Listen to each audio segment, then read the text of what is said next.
Ah, poxa, o negócio tá feio por lá, na rodada aí, viu? Ortigueira tem mais um no boletim aí. É, as últimas 24 horas, assim, o número do Brasil foi absurdo, né? É, com certeza, né? E hoje mesmo faleceu uma bem conhecida lá de onde que meus pais moram, sabe? Aham. Hoje morreu, acho que faleceu essa senhora, né? Bem conhecida, e ontem faleceu dois, três na cidade, assim, de ontem para hoje. Nossa. Cidade pequena, de 3 mil e menos de 4 mil habitantes. Pois é, né, pessoal? Que negócio que tá durando, né? Nossa senhora. Além além das mortes também, o complicado é a sequela de quem se recupera, né? Tive Aham. alguns amigos aí que se infectaram e tá bem complicado. Os caras estão evitando subir escada, fazer qualquer tipo de esforço, já falta ar. Tá bem É, complicado a situação. eu já escutei, né, também, não sei se vocês já ouviram, pessoa que fica com, tipo, enxaqueca, fica com uma enxaqueca, assim, nunca, ela não tinha, passa a ter, coordenação motora da pessoa, às vezes afeta. Então, conforme o organismo, o vírus, ele deixa sequelas diferentes, às vezes, né? Não é fácil. Vamos ter fé e coragem, né, pessoal? Para passar essa fase. Bem, colegas, compartilhar aqui. Minha intenção hoje, jovens, é alternar assim com alguns tópicos mais do dia a dia do engenheiro atuando na área da refrigeração. Informações assim do mão na massa ali, né? Aí eu separei aqui um material para a gente discutir juntos aqui, já que a gente precisa assim daquele embasamento bem científico, tal, a nível gráfico, a nível cálculo, mas a gente chega assim numa indústria, você precisa fazer rodar as coisas, né? Precisa fazer acontecer. Se está dando um problema, você tem que tentar achar a solução e então a ideia hoje é conversar um pouquinho sobre informações do dia a dia da refrigeração, né? Então, deixa eu pegar aqui. Eu estou com um material digital aqui que eu selecionei algumas partes interessantes para nós. Basicamente, eu queria então dar uma resgatada na questão dos fluidos utilizados na refrigeração e que a gente só deu uma passada rápida, né? E os óleos, né? Só uma pinceladinha na parte dos óleos. Então,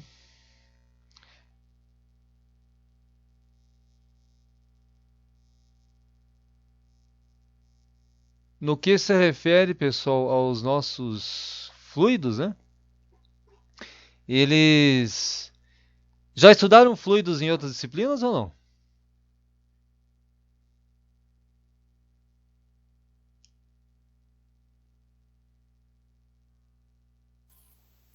Mecânica dos fluidos conta, professor? Conta. Tipo, as classificações, as normas. Chegaram a ver? Acho que normas não. Pelo menos na minha turma não. É. Então tá. Aquilo que vocês acharem que tiver repetitivo, vocês me sinalizam assim, eu dou uma acelerada daí. Beleza? Beleza. Então, pessoal, nossos fluidos aí na área da refrigeração, né? Dióxido de carbono, amônia, NH3, o CO2, o NH3, o dióxido de enxofre, SO2, dióxido de enxofre, SO2. Cloreto de metila. Metila é um carbono, CH3Cl, é um composto orgânico, né? E os hidrocarbonetos, basicamente carbono e hidrogênio.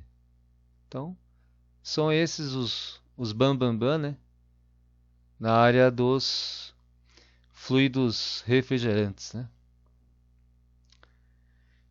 E como a gente já conhece aqui, só passando, né? As características que a gente quer desses fluidos aí, né? Estão listadas aqui nesse material, né? Que daqui a pouco eu disponibilizo para vocês lá. A parte ambiental indiscutível, né? Desde aquele protocolo de Montreal lá, né? Tratado de Montreal, devido à camada de ozônio. E também por causa do efeito estufa, né? E mesmo não sendo com cloro, não dá para descartar assim quando vai fazer purga, né, pessoal, de fluido refrigerante, porque existe a questão, não é só o ozônio, mas é o efeito estufa também, né?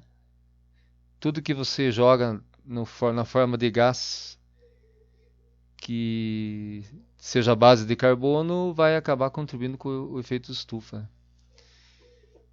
Não pode ser inflamável, toxidez, não pode ser corrosivo. Você precisa achar uma compatibilidade com os lubrificantes, né? Tem que ser sempre casado, né, o lubrificante com o fluido, né? Tipo, o lubrificante não pode virar cera, né? Não pode empastar lá no compressor, né? Então, tem que haver o casamento. Se for na área alimentícia, assim, daí tem normas, cuidados maiores, por causa do risco de contaminação, da conservação dos alimentos.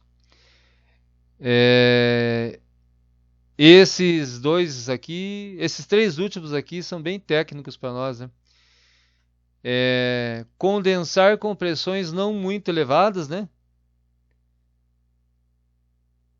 Para não forçar demais o compressor também, né?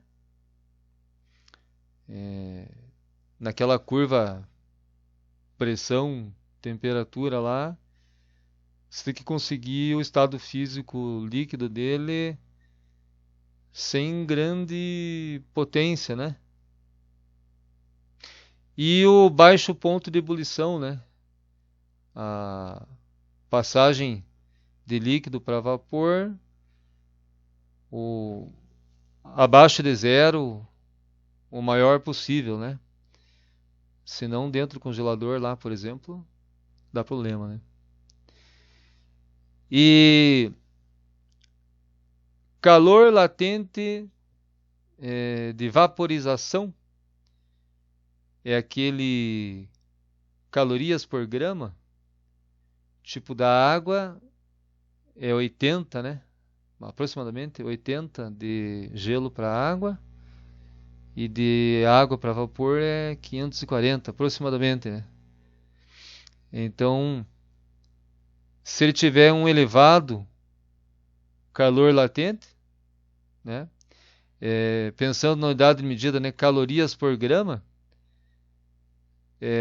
significa que cada grama consegue carregar maior quantidade de caloria, né? Exemplo, a água a vapor até que carrega uma quantidade de caloria boa, né? 540 por grama. Mas não adianta, porque o ponto de ebulição da água é muito alto, né? Então, esses três pontos aqui para nós são importantes, né? Vão se sentindo à vontade para contribuir a qualquer momento, tá, pessoal? A aula é nossa. Alguma coisa que você recorda ou alguma dúvida, né? Bom, então, só passando aqui nessa classificação que a gente até já abordou aqui, mas basicamente, né, jovens, o CFC, que não deve ser usado, né? Não deve existir equipamento mais com ele. O HCFC, notem aqui que o H já significa que já tem uma substituição de hidrogênio, né? Então ele ainda é agressivo, né? No anterior aqui não, né? No anterior ele tem cloro, tem flúor em todas as ligações com o carbono, mas aqui já tem hidrogênio, diminuindo o número de ligações de flúor e cloro no carbono. Então ele é menos agressivo, mas ainda é agressivo. E daqui para frente não, né? Esses dois primeiros têm cloro, aqui já não. O HFC é só flúor, que para a camada de ozônio não tem problema nenhum. E o HC é super tranquilo, né? Não tem cloro, não tem flúor, é hidrocarboneto. Até não sei se eu comentei com vocês que eu estava vendo uma geladeira da Panasonic numa loja, por curiosidade, eu olhei atrás dela, estava escrito 5-pentano. É um HC.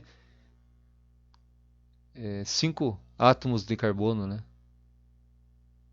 E o resto é tudo hidrogênio.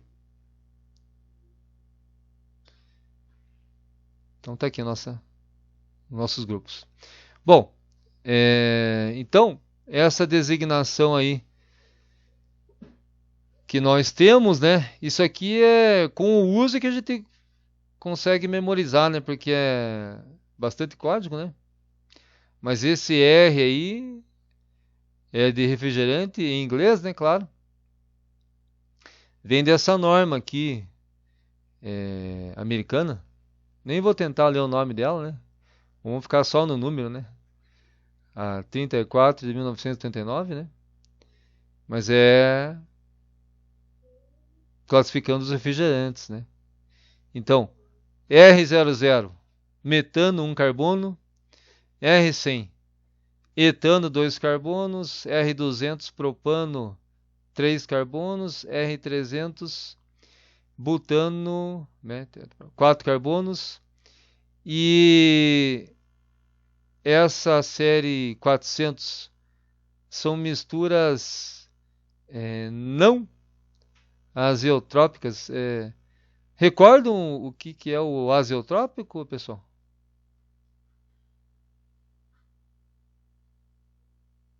Alguém lembra?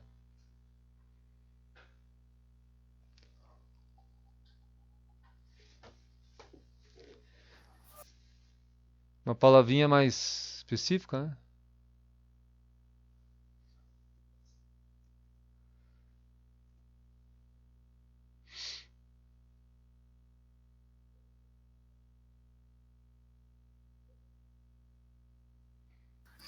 Também apelei pro Google aqui. Não. Deus o livre, o meu professor é o Google. Não é, Marcelo? Vocês estão aprendendo demais aí com essa pandemia, viu? Então. Ô, pessoal, essa palavrinha azeótropo, o que ela quer dizer? Então, por exemplo, quando você tem uma mistura que não é azeotrópica, né? Você tem dificuldade assim de separar dois fluidos por destilação, por exemplo, né? Que quando se mistura água e álcool, o álcool ele ferve, a ebulição dele é 77 graus mais ou menos, né? A água é 100.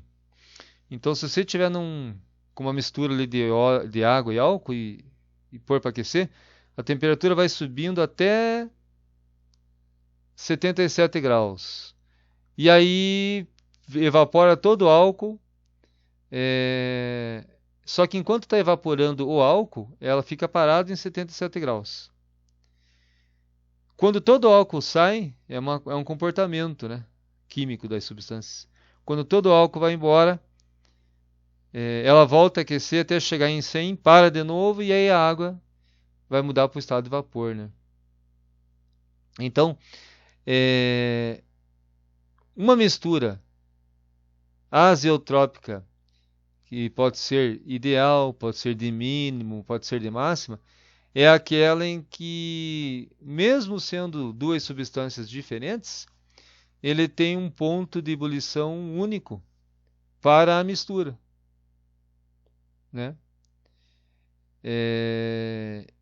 Então você consegue, num ponto único, ter as duas misturas passando juntas para o estado de vapor. E aqui tem de mínimo, de máximo, mas resumindo é isso, né? Então, só para vocês lembrarem, né? Água e álcool, ele é não azeotrópico, né? Agora, uma mistura de substâncias que tem o mesmo ponto de ebulição, aí você chama ela de azeotrópica. Então aqui está classificando para nós aqui. O R400 é não azeotrópico, né?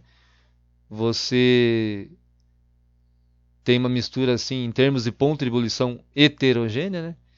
A série R500 ela é azeotrópica, ou seja, o ponto de ebulição é o mesmo para a mistura como um todo. E essa série R600 é a de compostos orgânicos, né? Tipo pentano, os HC lá. Beleza?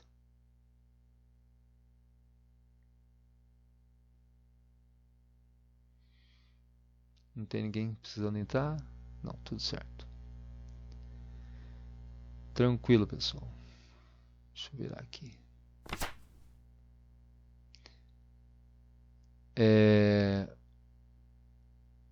Agora vamos classificar aqui os nossos fluidos. Nós temos então os primários, que são aqueles que vão mudar de estado físico, os primários, né? Então, seria dos ciclos de compressão, né? Você tem fase líquida, fase vapor, fase líquida, fase vapor. Então, eles funcionam dessa forma, os primários, né?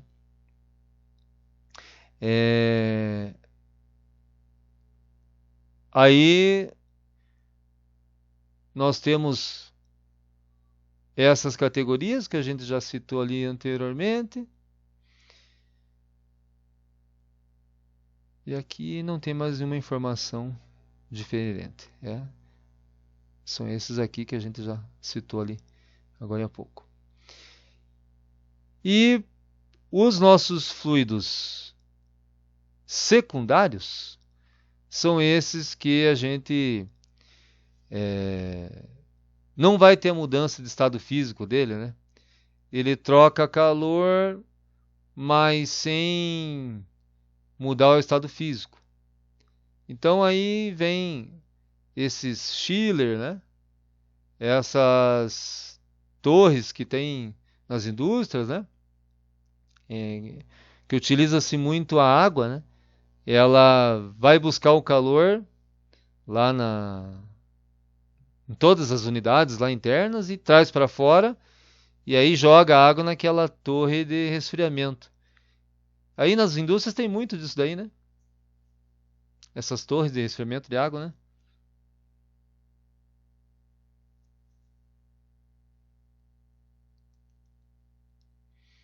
Então eles seriam classificados como fluidos secundários, né?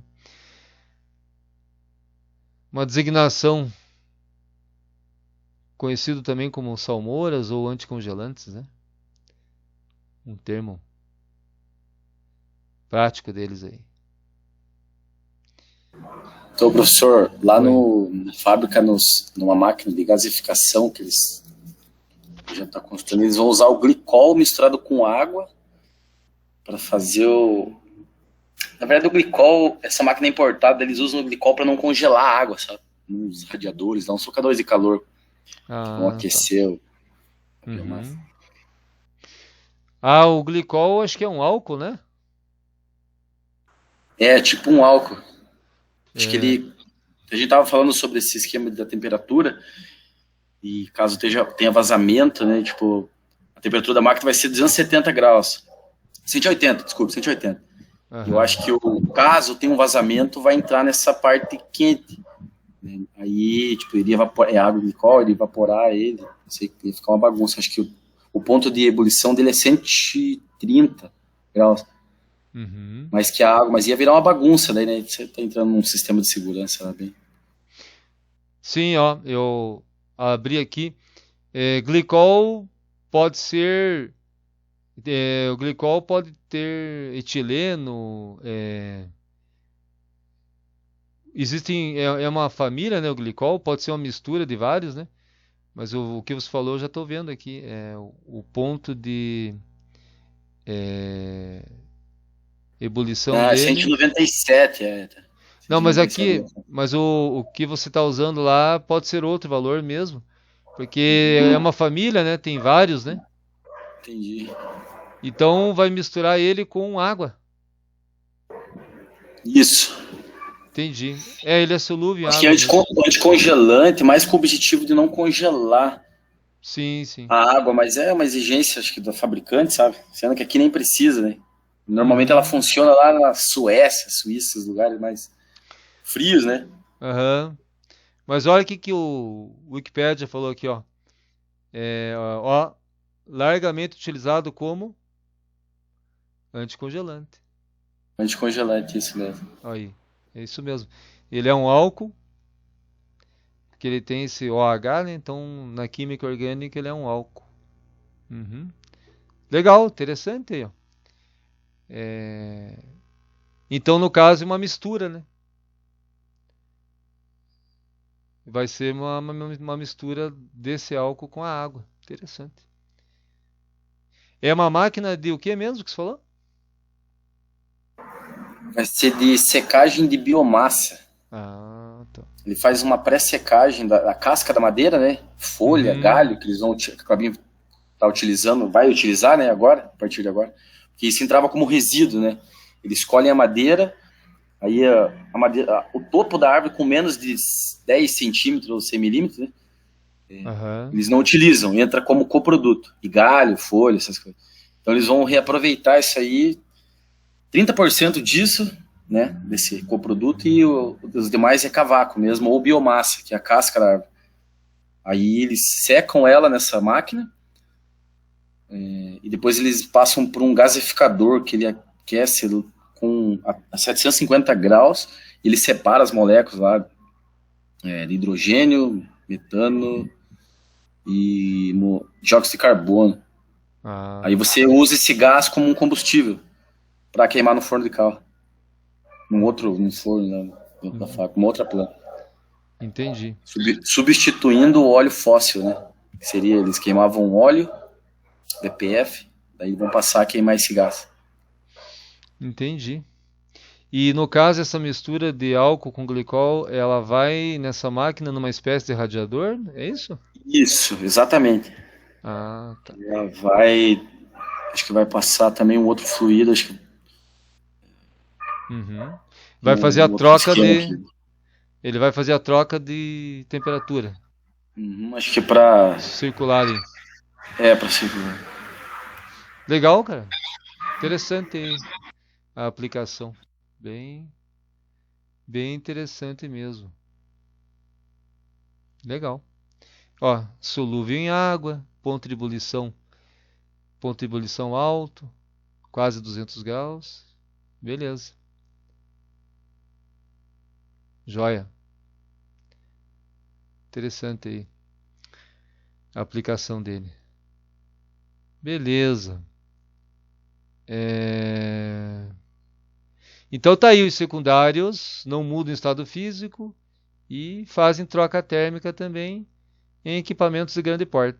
A água é um exemplo, mas aí o exemplo do colega aí, né, o glicol misturado também, que o glicol não vai mudar o estado físico, né? Ele vai só levar calor de um lado para o outro, né? É um exemplo secundário, né? Fluido secundário. Muito bem, jovens. Então aqui, só dando mais uma ilustrada nas identificações, né? Com certeza a gente não vai decorar isso aqui, não precisa, né? Mas quando você estiver na fábrica ali especificando, falando com o fornecedor, você vai no catálogo dele vai ter, né? Todos esses códigos aqui. Isso tudo aqui vem das normas, né? Daquelas normas que a gente viu ali atrás agora há pouco, americana. Então, essa codificação aqui, ela não é exclusiva de ninguém. É normalizado, né? Então, todo mundo que for fabricar, utilizar, vender, comprar, tem que seguir assim essa codificação para não virar bagunça, né? Então, o primeiro aqui é o que está sendo substituído por causa do cloro. Esse segundo aqui tem grande aplicação na limpeza interna, remoção de óleos, contaminações, partículas sólidas, né? Então, é um fluido de limpeza, né? Esse aqui. Esse com finalzinho A aqui usado em chiller. Esse com final B maiúsculo aqui utilizado em freezers de alta capacidade. E uma coisa curiosa, pessoal, eu não sei se vocês já estudaram com esse termo. Esse aqui, HFC R410A, é utilizado em bomba de calor. Vocês já estudaram bomba de calor?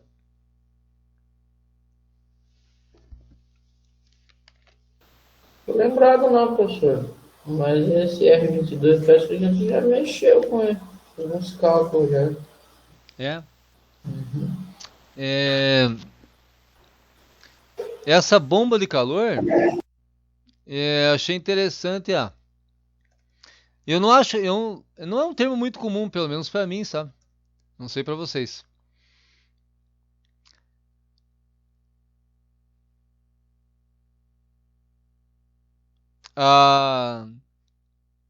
Aqui a tal bomba de calor, no nosso Google aqui, né? São equipamentos capazes de fazer as duas funções. Ele pode, na verdade, na área de climatização, né? Ele aquece ou resfria. Então ele faz o ciclo direto ou o ciclo inverso. Então é isso que eles chamam de bomba de calor. Então é muito utilizado na área de climatização. E ele cita aqui esses dispositivos AVAC já utilizaram esse termo aqui, AVAC?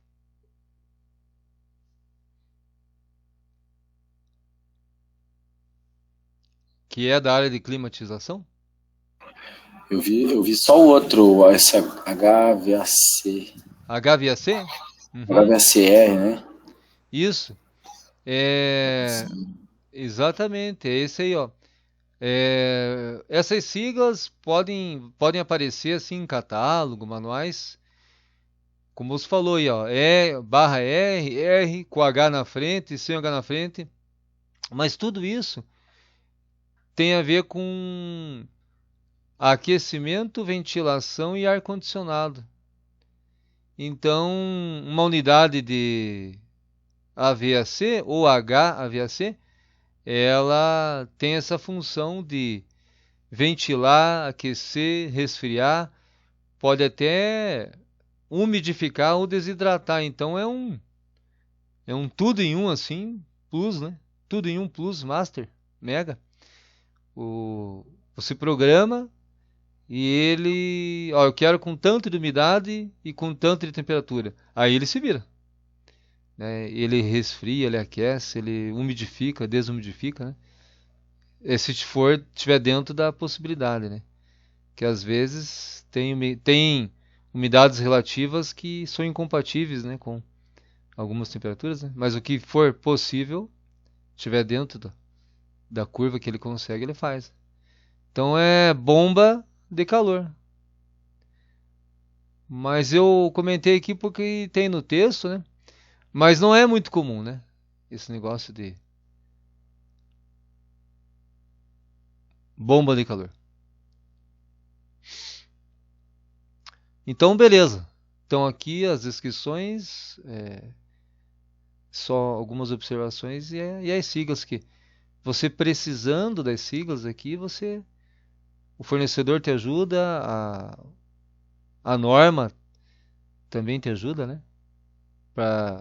O que é mesmo o HFCR 417A, né? Então,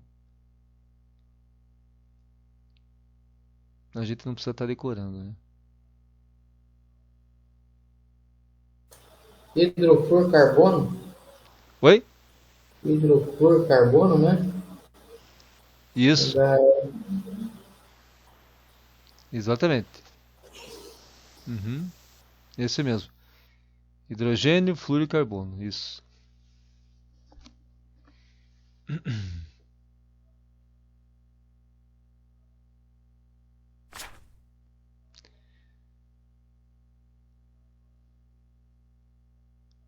É, Aqui é só um demonstrativo que a gente já sabe, né? Já é conhecido, né? Que à medida que se vai comprimindo, né, um fluido, né, a temperatura dele é na fase de vapor saturado. Tipo assim, acabou de virar de líquido para vapor, né? Então, à medida que você vai comprimindo ele, aumentando a pressão, né? Aqui está crescendo a pressão. A temperatura dele também vai aumentando, né? Aumenta a energia cinética, né, dos gases, diminuição de volume. Esse parâmetro dele, que é o calor sensível, né? Quilocaloria por quilograma, é, também vai sofrendo um acréscimo. E o calor latente dele, né? Que é a capacidade dele de trocar calor, né? Cada quilo consegue trocar tantas quilocalorias, né? Quando você aumenta a pressão sobre um fluido, na fase vapor, esse parâmetro dele, calor latente, vai caindo, né? Então você vai perdendo essa propriedade dele à medida que a pressão vai aumentando. Com certeza, porque ele tá caminhando para se tornar um líquido, né? Não virou ainda. Se você está aumentando a pressão, e daí ele vai perdendo essa propriedade de mobilidade atômica, molecular, né? Ele está caminhando para virar um líquido se a pressão crescer demais, né? É,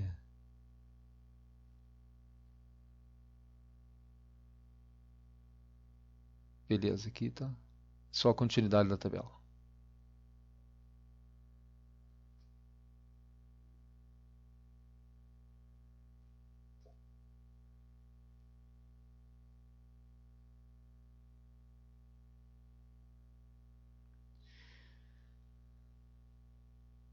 Pessoal, de agora uma questão bem do dia a dia ali, né, que são os óleos, né, que você precisa utilizar nos sistemas de refrigeração. É, nós temos aqui alguns requisitos que interessam para um óleo lubrificante que vai estar fazendo parte ali do compressor e tudo mais, né, no sistema de refrigeração. Mas dentre esses requisitos aqui, apesar que todos têm uma certa importância, né, porque na área da refrigeração você tem alta temperatura envolvida ali, né, tateando calor de um lado levando para outro. Ele precisa ter estabilidade, né, não pode perder propriedades na alta temperatura. Assim como não pode perder propriedade nas baixas temperaturas, né? Tanto a alta quanto a baixa é problema para óleos, né? Então ele não pode perder viscosidade em excesso, senão ele perde a capacidade de película dele. E nem pode formar nenhum tipo de nata, assim, nata, cera, grumo, ao tivesse numa região ali de baixa temperatura, né? Então é desafiador, né? Desafiador você fabricar um óleo que seja bom para alta temperatura e seja bom para baixa temperatura, porque geralmente o óleo ou é para trabalhar no calor ou é para trabalhar no frio, né? Mas na refrigeração é desafio, né? Ele tem que estar bom em tudo, né? Então, os fabricantes de óleos para refrigeração tem que se virar nos 30, né?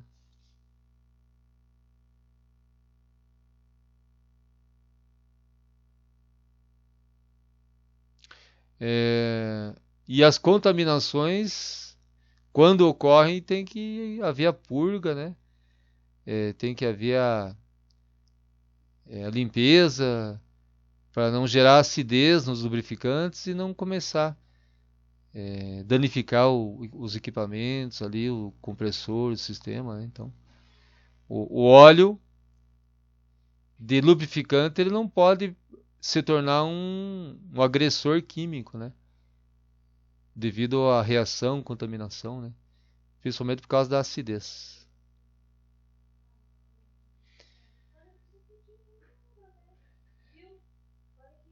E os nossos óleos, né, pessoal, são bem conhecidos, né, na mecânica em geral, né? Mineral, sintético e vegetal. E aqui nós temos Professor, também tem o semissintético também. isso, semissintético, né? Isso.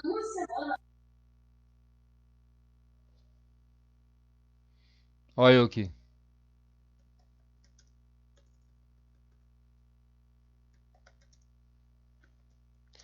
Nos automóveis tem muito, né?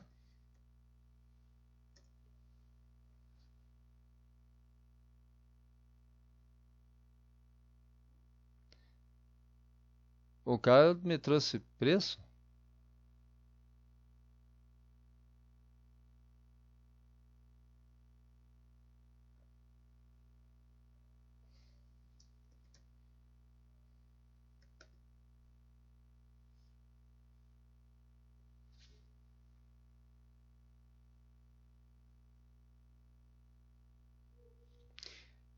Essa designação, né?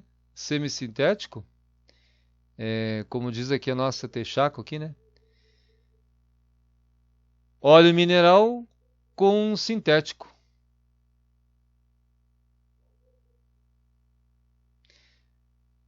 E tem a ver com achar o melhor custo-benefício, né? Porque se fosse para usar, né, pessoal,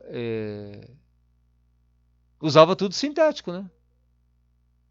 Não precisava ter semi, mineral, mas aí tem a questão do custo envolvida, né? Acho que esse que pesa bastante, né?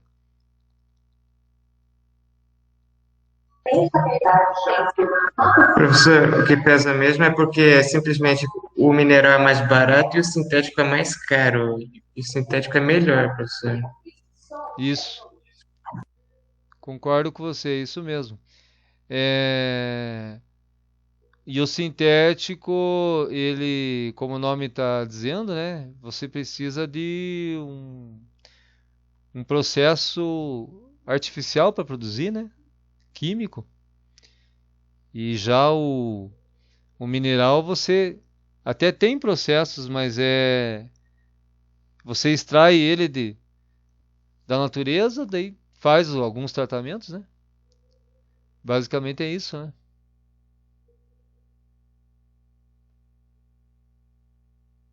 Mas bem lembrado, Matheus. Aqui não cita aqui no nosso texto, mas é verdade, o semissintético faz parte do que a gente utiliza hoje em dia na mecânica, né? Bom, é, daí aqui está colocado para nós só exemplos, né? O poliol éster. O poliol éster é um óleo sintético à base de álcool e éster. Álcool e éster são funções da química orgânica, né? Então ele se dá bem com os HFC, né? Um outro sintético aqui, o alquilbenzeno. Benzeno tem aquele anel aromático lá da química orgânica, né? Ele bastante aplicado com o R22, o 502. E uma propriedade que está citada aqui, ó, é boa solubilidade aí a alta temperatura e boa estabilidade química, né, também.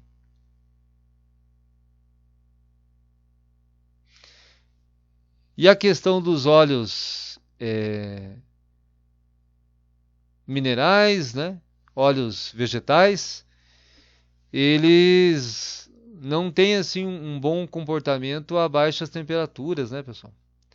E também a altas, né? Eles não têm grande aplicação, acho que quase que nenhuma, né, na área da refrigeração, os minerais ou vegetais. Então aqui para nós aqui na refrigeração vai se resumir aos sintéticos mesmo. Os minerais não têm uso para nós aqui.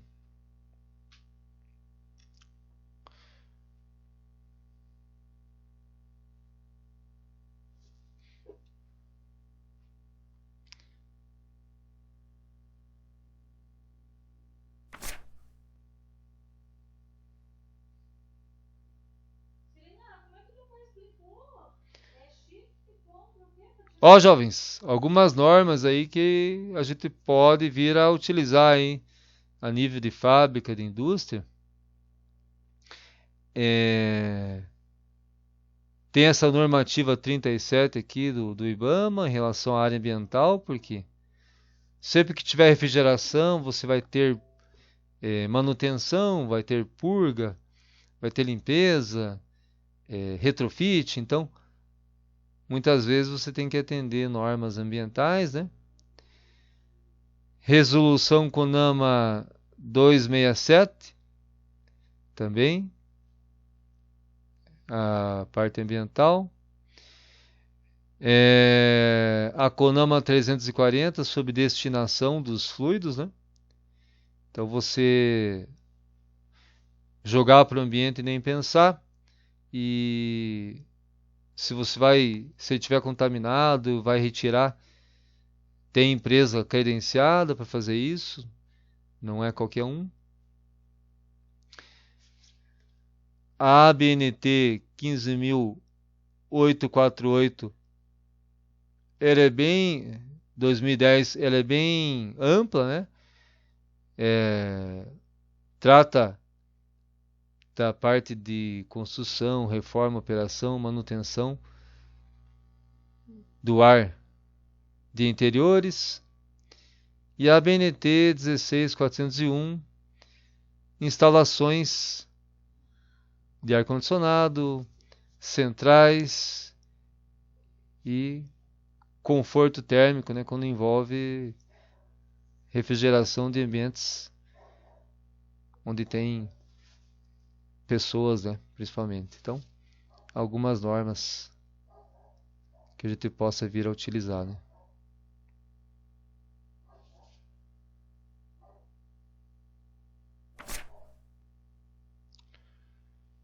Pessoal, então,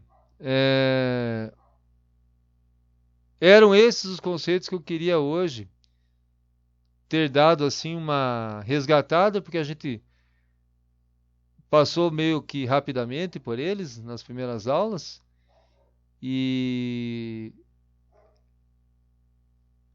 resolvi dar uma retomada, dar uma nivelada. Não sei se alguém tem algum comentário, alguma observação.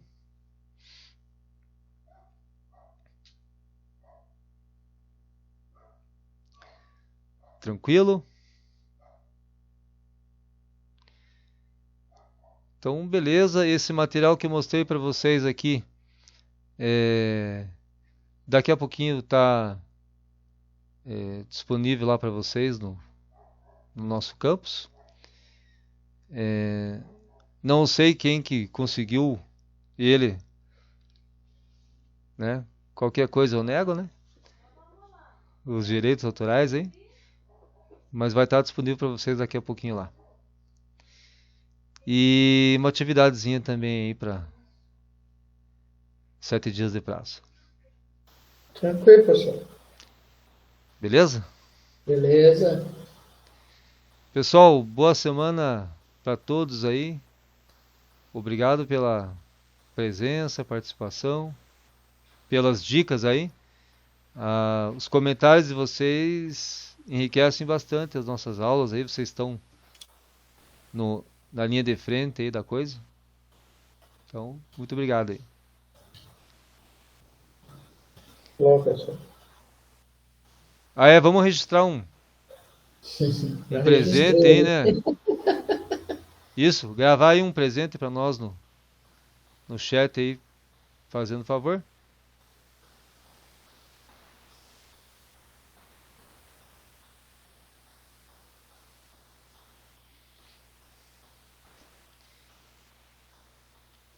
E até a próxima. Valeu, falou. Obrigado. Boa semana. Bom, hein? Valeu, professor. Valeu, até mais. Boa noite, senhor. Boa noite. Valeu, até mais.